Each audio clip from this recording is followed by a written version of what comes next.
You're saying that Islamophobia is not a real thing. That if you're critical of something... Well, it's not a real thing when we do it. Right. Well, no, it really isn't. I'm not denying that certain people are bigoted against Muslims as people. Right. And that's a problem. Big of you. But why are you so hostile about this concept? It's gross. It's racist. It's not. But it's so not. Why does one criminal represent only himself, but another is suddenly said to represent 2 billion people?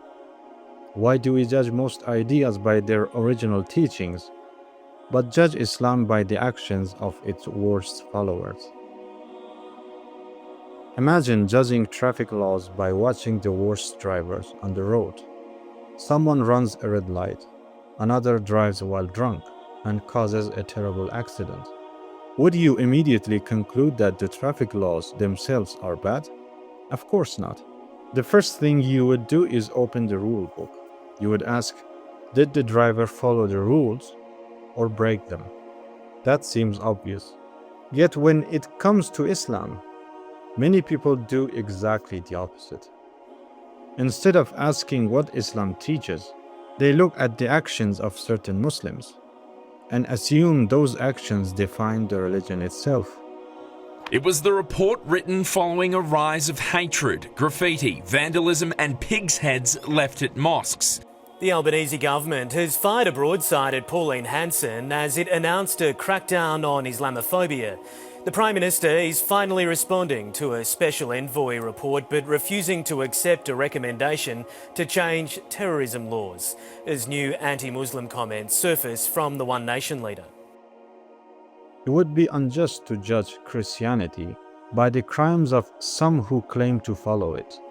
Democracy should not be judged by every corrupt politician, and science is not defined by every dishonest scientist. Because we understand a simple principle: people can fail to live up to the ideas they claim to follow. Yet somehow, Islam is often treated differently. One extremist commits a crime, and suddenly millions of ordinary Muslims are expected to answer for it. Take the Taliban, for example. When they prevent many girls from going to school, headlines often leave people with one simple conclusion: Islam oppresses women. But here's the real question: does the Quran actually command that? Or is it the decision of a certain political and religious movement, formed under specific historical and cultural circumstances? Those are not the same thing. The same happens with ISIS. Their brutality is often presented as Islamic. But before accepting that claim, shouldn't we first ask, did they actually follow the teachings of Islam or violate them, just like the reckless driver? The important question isn't whether someone claims to represent something. The important question is whether they actually follow its rules. There's another reason why this misunderstanding spreads. News organizations naturally focus on unusual events. Millions of peaceful Muslims living ordinary lives aren't considered news. A terrorist attack is. An extremist statement is. So over time, people repeatedly see the worst examples, while rarely seeing the ordinary ones. This doesn't necessarily require a conspiracy. It's simply how news works. But this is the best scenario. The worst scenario is those media which deliberately spread things that they might know are not true, and they don't care about the real face of Islam. Are you the person who understands the officially codified doctrine of Islam? You're the interpreter of that, so you can say, well, this is... I'm actually well educated on this topic. I'm asking you. So you're saying if I criticize you're saying that Islamophobia is not a real thing. That if you're critical of something... Well, it's not a real thing when we do it. Right.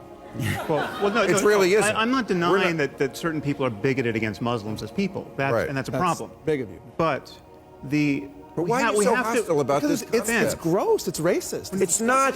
But it's so nuts. It's like. We have to be able to criticize bad ideas. And of course we do. No liberal doesn't want to okay, criticize bad but ideas. Islam at this moment is the motherlode of bad ideas. Jesus. So we have That's just a fact. Of course not, but the picture you're painting is to some extent true, but is hugely incomplete.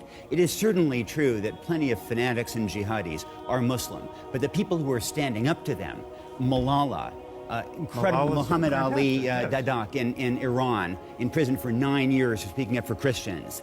A friend that I had in Pakistan who was shot this year, Rashid Rahman, for defending people accused of apostasy. Or how about the more than 1 billion people who aren't fanatical, who don't punish women, who just want to go to the store, wait a second. Wait a second. But don't do any of the things that you're saying all Muslims do. Wait a second. Stereotyping. Wait a second. Things, and you painting the whole religion with that. Let also have other braver souls out there who do speak out and who who are risking their lives to do that. Like the Muslim clerics and others from Australia to Europe to the United States just recently publicly put their names on paper declaring their opposition to what ISIS and others are doing. So there are those voices, but where was the coverage? Where was that story?